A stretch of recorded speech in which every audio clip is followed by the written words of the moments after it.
I stand at the entrance of Belmont's, my fingers tightening around my leather clutch.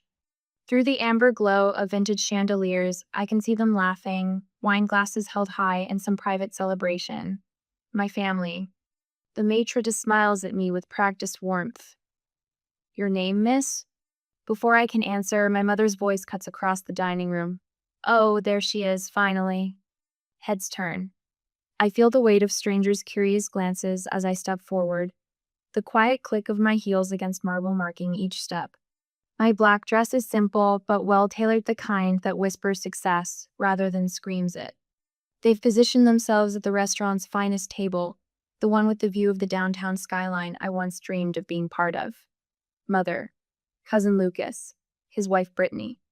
The light catches the ruby pendant at my mother's throat, a gift from my father before cancer took him during my sophomore year of college. I approach the table and stop, noticing immediately what they've chosen not to see. There is no chair for me. Lucas sprawls comfortably, one arm draped across the back of his chair, the other holding a glass of something amber and expensive. His smirk arrives before his words do. This table is for family, he says, not bothering to lower his voice. Go find a spot outside. The couple at the neighboring table pauses mid-conversation, their discomfort palpable. Don't take it the wrong way, Rachel. Brittany chimes in with sugar-coated venom. Lucas is just joking. But he isn't, and we all know it. I say nothing, my face betraying nothing, as I drag a chair from a nearby table. The legs scrape against the floor, the sound harsh against the restaurant's soft piano music. My mother doesn't meet my eyes. Helen Harrington, once the backbone of our family, now just another vertebra bent to accommodate Lucas's posturing. She fiddles with her napkin, smoothing imaginary wrinkles. You're late, she says finally, as if my arrival 15 minutes early somehow disrupted their decades-long narrative. I settle into my mismatched chair. Traffic. I lie. The truth that I sat in my car for 20 minutes debating whether to come at Oliver's, no strategic advantage. As I watch them clink glasses, a memory surfaces sharp and uninvited. 4 years earlier. My childhood bedroom stripped to bare walls. Cardboard boxes containing everything I owned stacked by the door. This business idea of yours is just another phase, my father had said, leaning against the doorframe. Not angry. Worse. Dismissive. You'll be back when reality sets in. I'd moved that day into an apartment so small the kitchen table doubled as my first office desk. I worked 18-hour days, ate ramen heated in a microwave that sparked if you ran it too long, and built my company one client at a time. That first Christmas, I'd called home. The sounds of laughter and clinking glasses had filled the background as my mother explained they were just having a small gathering. One I wasn't invited to. When Meridian Corp signed my first six-figure contract, the validation that changed everything I'd wanted to call them. Instead, I'd opened a bottle of champagne with my 2 employees and toasted to those who believe in themselves when no one else will. Rachel? Earth to Rachel. Lucas snaps his fingers in front of my face. I blink, straightening in my chair. Yes? We've been talking about St. Bart's, Brittany says, twisting her diamond tennis bracelet. Lucas and I went in January. The Rothschilds were actually staying at our resort. I take a sip of water. 3 days ago, my mother's desperate phone call had broken our usual pattern of polite monthly check-ins. It's been so long, sweetie. Everyone misses you. Her voice had carried that particular tone, the one that speaks more in its silence than its words. But loneliness is a powerful motivator, and some buried part of me still longed for a place at the family table. Now I see Lucas's new Rolex glinting as he gestures a watch that costs more than the monthly rent for my first office space. Brittany's purse casually displayed on an empty chair, the designer logo prominently facing outward. Their conversation bounces from exclusive vacation spots to luxury purchases with the frantic energy of performers who've forgotten their next line. I don't participate. I watch. The waiter arrives with coffee, and I wrap my hands around the warm mug, observing the theater playing out before me. You know what? I'm splurging tonight, Lucas announces, tapping the menu decisively. The Wagyu ribeye. And let's do the 2015 Bordeaux, he tells the waiter without looking up the price. Life's too short for cheap food. Brittany nods enthusiastically. Lobster for me, and maybe we should start with champagne? It's a special occasion, we should treat ourselves. One by one, they order the most expensive items on the menu, exchanging knowing glances when they think I'm not looking. My mother nervously fidgets with her napkin, complicit but uncomfortable. I hide my small smile behind my coffee cup as understanding dawns. Now I know exactly why I'm here. So then I told the Andersons that waterfront properties in this market are practically giving themselves away, Lucas says, swirling his wine with practiced nonchalance. They signed the paperwork that afternoon. 2 hours. 2 hours of carefully choreographed conversation that flows around me like water around a stone. Every time I open my mouth to speak, Lucas's voice rises half an octave, drowning out my words before they can take root. Nobody cares about work talk at dinner. He interrupts when I begin describing our company's expansion into the European market. His hand dismissively waves in the air between us. We're here to catch up on family stuff. Family stuff. As if I'm not family. As if my life's work is somehow less significant than his fabricated real estate victories. I take a measured sip of water, mentally documenting each slight. The waiter has refilled my glass 4 times. I've barely touched my food. Watching, listening, learning.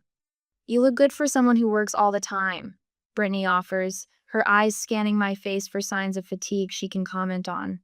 Do you ever actually leave that office of yours? Before I can answer, she launches into a story about her spa weekend, the words rejuvenation and self-care falling from her lips with practiced ease. My mother reaches across the table, her fingers briefly brushing my wrist. Let's all just enjoy being together, she says, her smile strained at the edges. It's been too long. Whose fault is that? I almost ask, but don't. Instead, I nod and cut a small piece of my untouched salmon. Oh, Lucas, tell Rachel about that new place we tried last month, my mother says suddenly. The Italian one with the chandeliers made from Venetian glass. I set my fork down carefully. Last month? An awkward silence descends, brief but heavy. We try to do this monthly, Brittany explains, examining her manicure. Family dinner. It's tradition. A tradition I'm just now hearing about. I say, the realization settling like ice in my stomach. Lucas clears his throat. Well, you're always so busy, running your little company and all. The diminutive stings exactly as intended. I straighten imperceptibly in my chair. Not too busy for family if invited. My mother's eyes dart nervously between us. More wine, anyone? Lucas seizes the opportunity to shift topics. Speaking of business, he leans forward, his Rolex catching the light. The market's been brutal lately. 3 deals fell through last week. He looks pointedly at me. Not everyone can be swimming in success. I recognize the play immediately. The suggestion of struggle, the implication of need. That Mercedes you were looking at might need to wait, Brittany says, placing a comforting hand on his arm. Such a difficult time to be making big purchases. She turns to me. I've been trying to find something to replace my Audi, but everything is just so expensive these days, even the base models. My mother nods sympathetically before adding, Rachel has been so blessed financially with her business taking off like it has. There it is. The setup crystallizes before me, elegant in its simplicity. The expensive restaurant, the lavish orders, the stories of financial hardship followed by pointed references to my success. They didn't invite me to dinner. They invited my wallet. The waiter approaches with practiced timing, a leather-bound check folder nestled in his hands. Lucas catches his eye and nods slightly. The folder lands directly in front of me with a soft thud. I don't immediately reach for it. The silence stretches, heavy with expectation. Liang Bai. Lucas finally says, leaning back with a triumphant smile.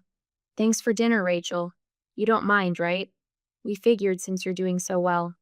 All eyes turn to me. My mother's fingers nervously twist her napkin. Brittany's smile is brittle at the edges. Lucas radiates entitled confidence. My phone buzzes in my purse. I retrieve it, glancing at the screen. Meeting confirmed for 9 p.m. We've locked in the Singapore contract. Celebrating at the office whenever you can make it, Diane. A picture forms in my mind.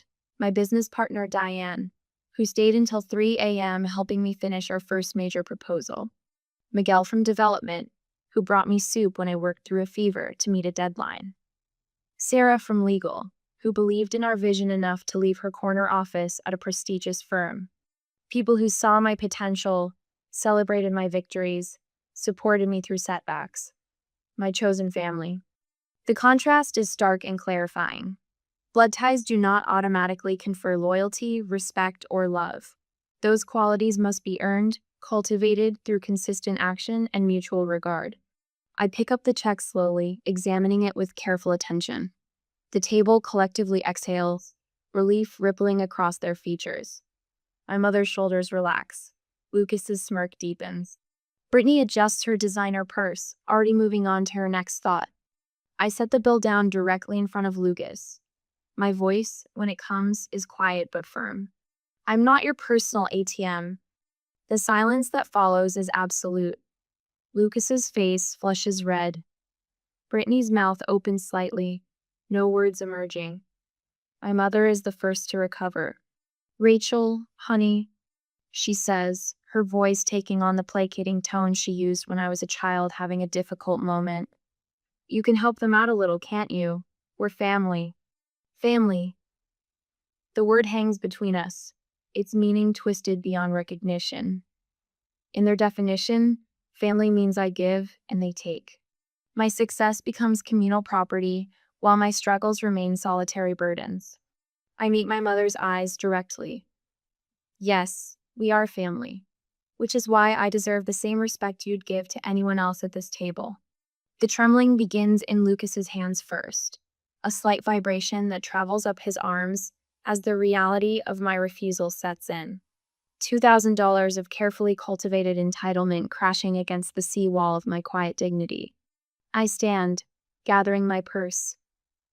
Not in anger or haste, but with the deliberate movements of a woman reclaiming her worth one boundary at a time. Have you ever had to stand your ground against family members who tried to take advantage of your success? What words did you use to set boundaries? The bill sits between us, leather-bound and imposing. $2,200 for a single dinner. Lucas stares at me, his face gradually shifting from smugness to disbelief as I make no move toward my purse. The flush begins at his collar and climbs upward, cheeks an angry crimson.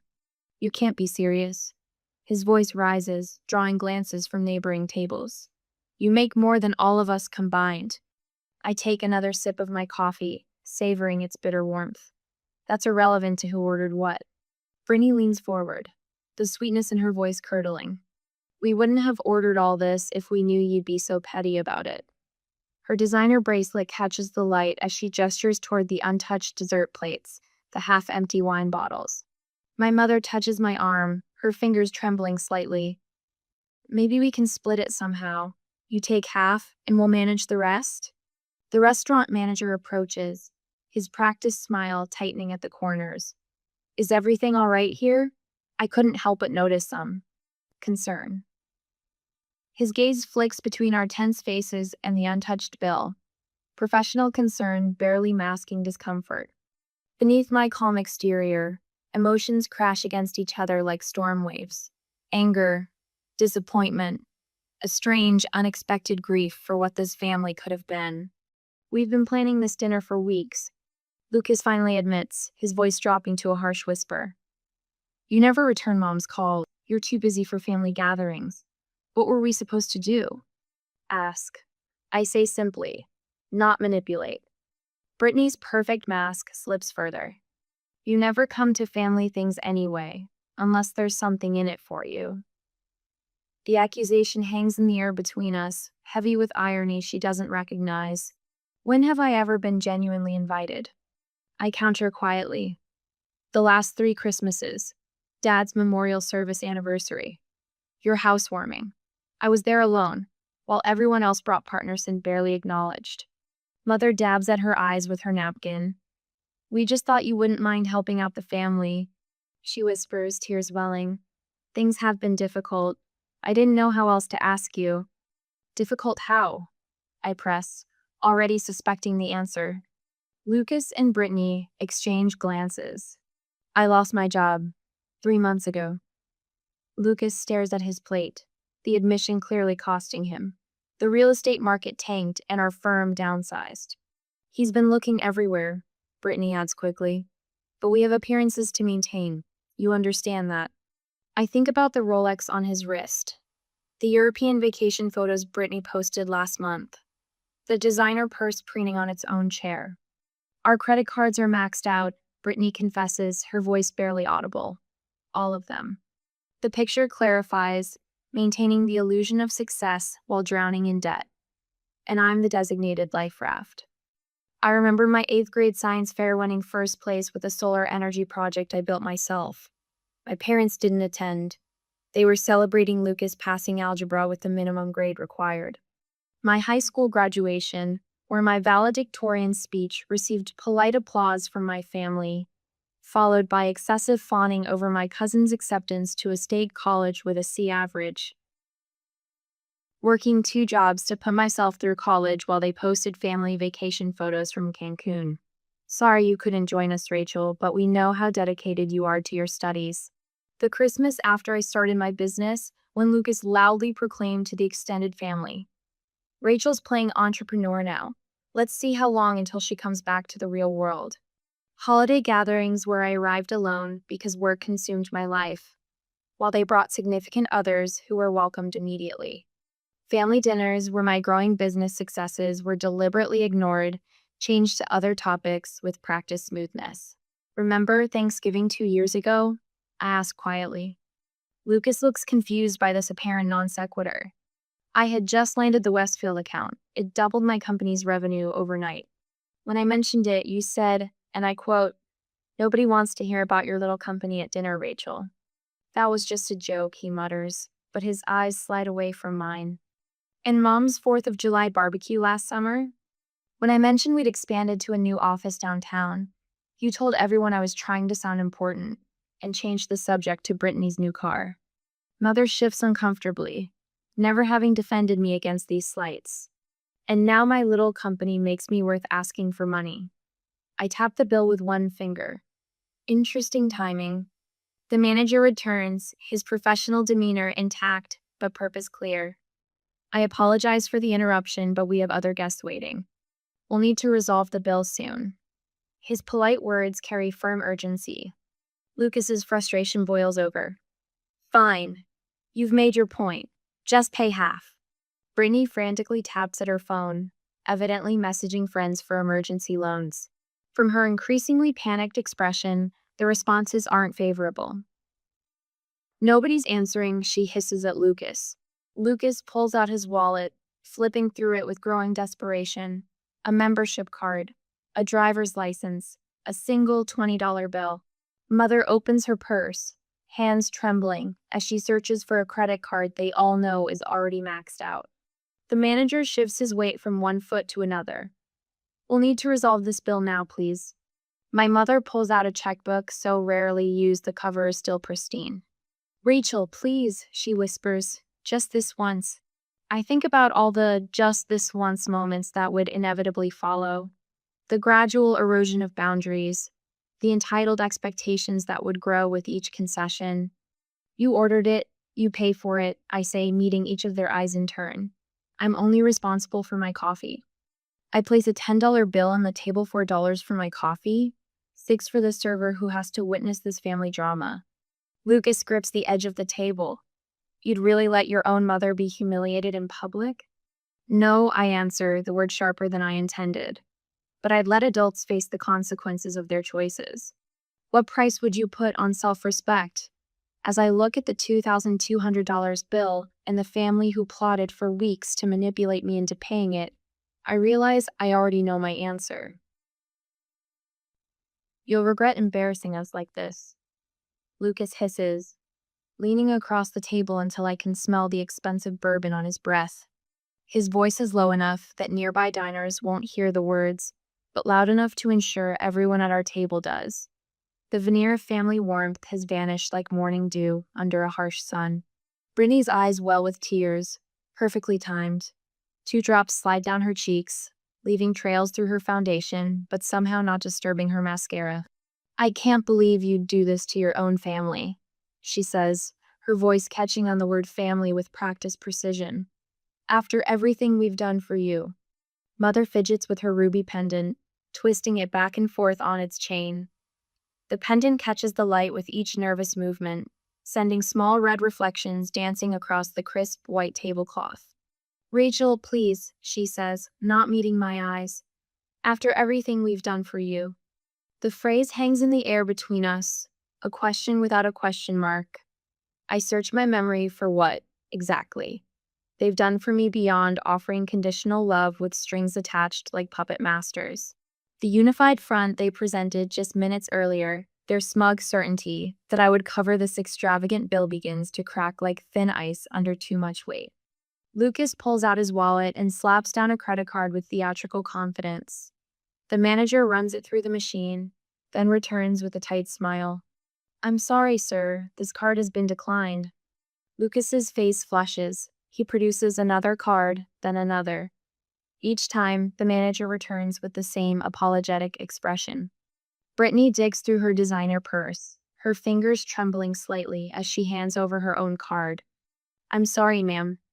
I watched this performance unfold, my coffee now cold between my palms. The weight of their expectations, this trap they've laid, sits heavily across my shoulders. But as they scramble to solve a problem entirely of their own making, something shifts inside me. I place a $5 bill on the table beside my untouched coffee cup. "For my coffee," I say, adding another 20. "And a tip for our server." 3 pairs of eyes swing toward me, each revealing a different flavor of desperation. Lucas opens his mouth, but I meet his gaze with such steady calm that his words die before reaching his lips. "I'm just letting everyone take responsibility for their own choices," I say, looking at each family member in turn, my voice neither angry nor satisfied, simply resolved. "We all make decisions. We all live with the consequences." I gather my purse and stand. My shoulders, which have been tight with tension since I first walked into Belmont's, suddenly relax. I feel taller, straighter, as if I've put down a burden I've been carrying for years. The manager clears his throat. "Perhaps there's someone else you could call for assistance with the bill." Lucas's nostrils flare as he pulls out his phone. He steps away from the table, his back rigid as he makes a call that clearly pains him more than any physical injury could. Brittany's fingers fly to her wrist, unclasping her tennis bracelet with frantic movements. She begins removing earrings next, piling the jewelry in front of her as if preparing for a pawnshop visit. "Rachel." My mother rises, following me as I step away from the table. Her voice drops to a whisper. "Please reconsider. Just this once. We can work something out later." I turn to face her. For the first time tonight, her expression contains genuine emotion rather than social performance. Fear lurks in the lines around her eyes, not just fear of the bill, but fear of losing me. "This isn't about money," I say gently but firmly. "It's about respect. I won't be used, not even by family, especially not by family." She flinches as if I've slapped her, but the words needed to be said. I catch my reflection in the restaurant's ornate mirror as I turn. The woman looking back at me stands straight, her eyes clear and certain. For the first time all evening, perhaps for the first time in years, I recognize myself completely. Tomorrow, I'll sit with my team people who value my ideas, who collaborate rather than manipulate. People who've earned my trust through consistent respect rather than assumed it through genetic connection. As I reach the door, my mother's hand catches my elbow. "Please don't leave like this," she says, her voice smaller than I've ever heard it. Her eyes, so like mine in color but not in conviction, search my face for mercy. I cover her hand with mine, feeling the paper-thin skin that speaks of her advancing years. "This pattern needs to end," I tell her, my voice softening. "I'm willing to talk just you and me when you're ready. But there need to be new rules. Respect, honesty, and no financial exploitation." She swallows hard, nodding slightly. Call me when you're ready, I add, squeezing her hand once before letting go. I push through the heavy glass door of Belmont's and step into the cool night air. Behind me, the family drama continues to unfold, but ahead of me stretches an evening suddenly free of obligation. A future reclaimed, one boundary at a time. The door remains open behind me both literally and figuratively, but only those willing to meet me on equal ground will find welcome on the other side. My heels click against the asphalt as I stride toward my car. The night air feels clean after the suffocating atmosphere inside. I hear the restaurant door slam open behind me. Rachel, Lucas's voice bounces off the parked cars. I keep walking, my key fob's in my hand, freedom just 20 steps away. Don't you dare walk away. His footsteps quicken, gaining on me. You're not part of this family anymore. The words are meant to wound, to stop me in my tracks. 5 years ago, they might have.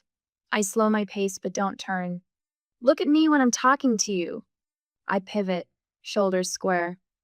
Lucas's face is mottled red beneath the parking lot's fluorescent glow. Behind him, Brittany hurries to catch up, her designer heels clicking aggressively on the pavement.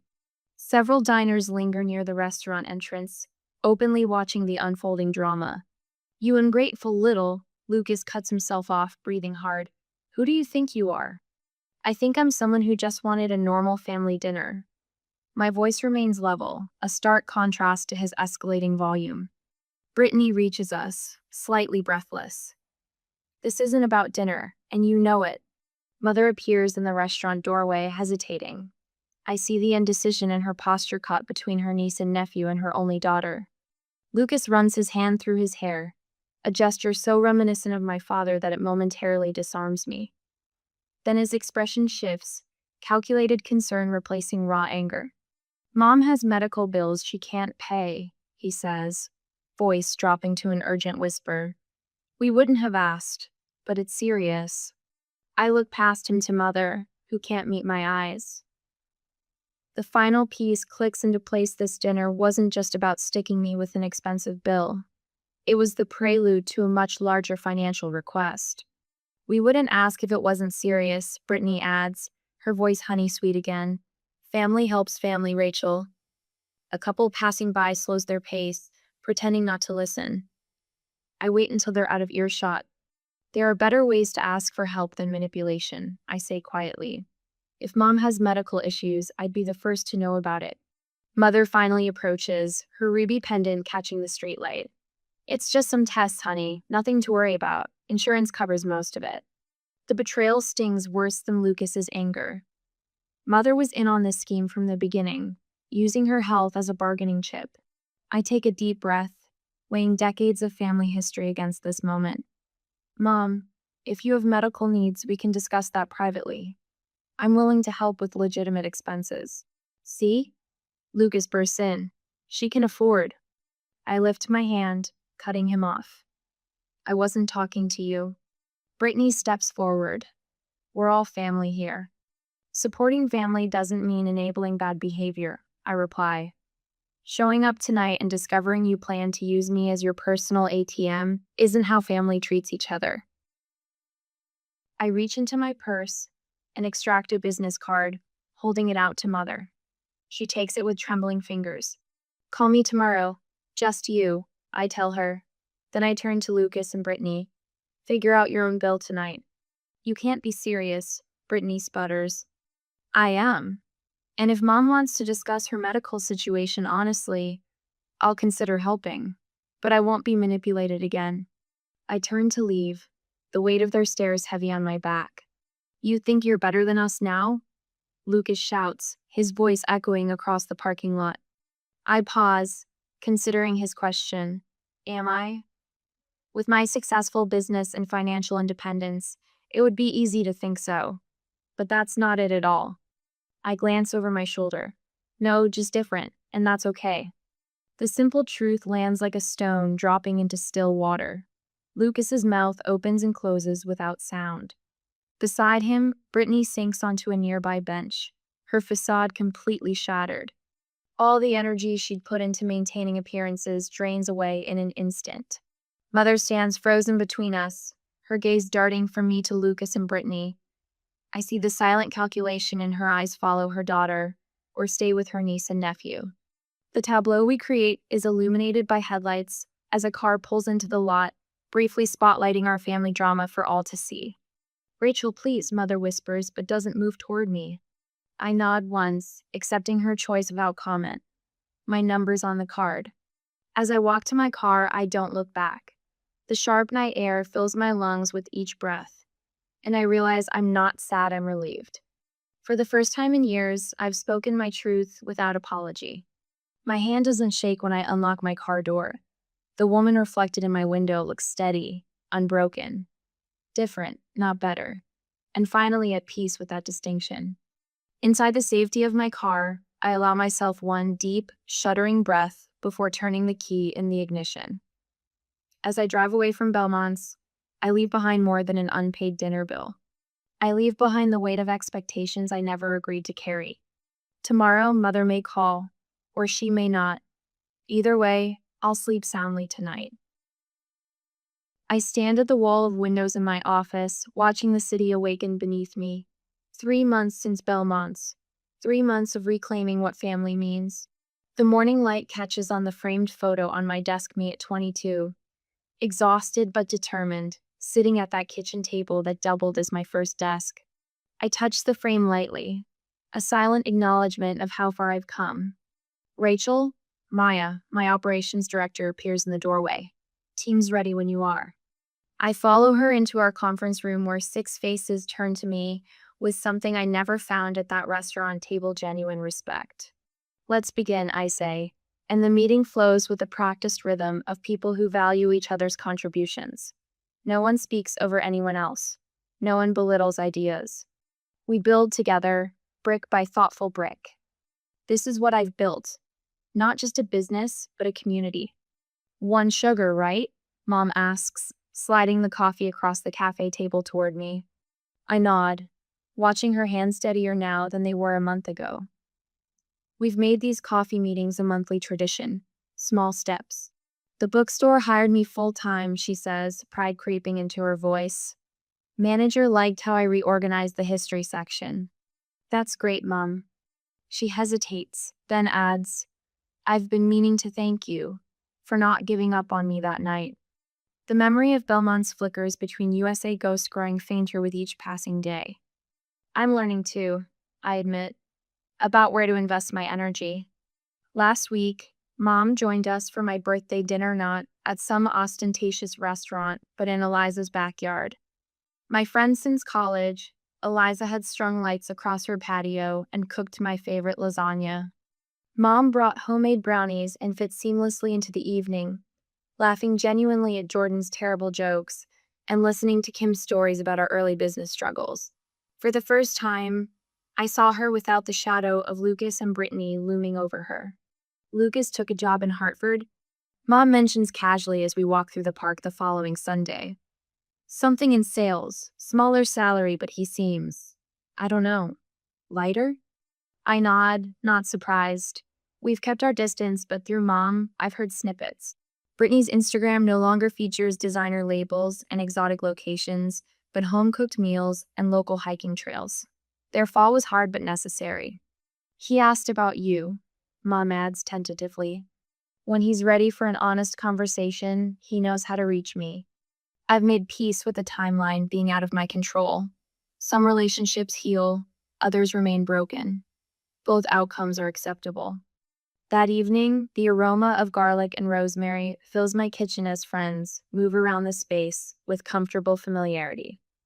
Mom arranges her homemade rolls in a basket, contributing rather than expecting. Wine's open, calls Eliza, pouring generously. We gather around my table, not the expensive mahogany Lucas would choose, but a warm cherry wood that bears the gentle scars of dinners past. Each mark tells a story of laughter, of tears shed in safe company, of midnight brainstorming sessions. As conversations overlap and weave together, I realize what I've created here. Not the pale imitation of connection that lived in those strained restaurant meals, but something authentic. These people see Menet as a resource to exploit, but as a whole person, flaws and strengths alike.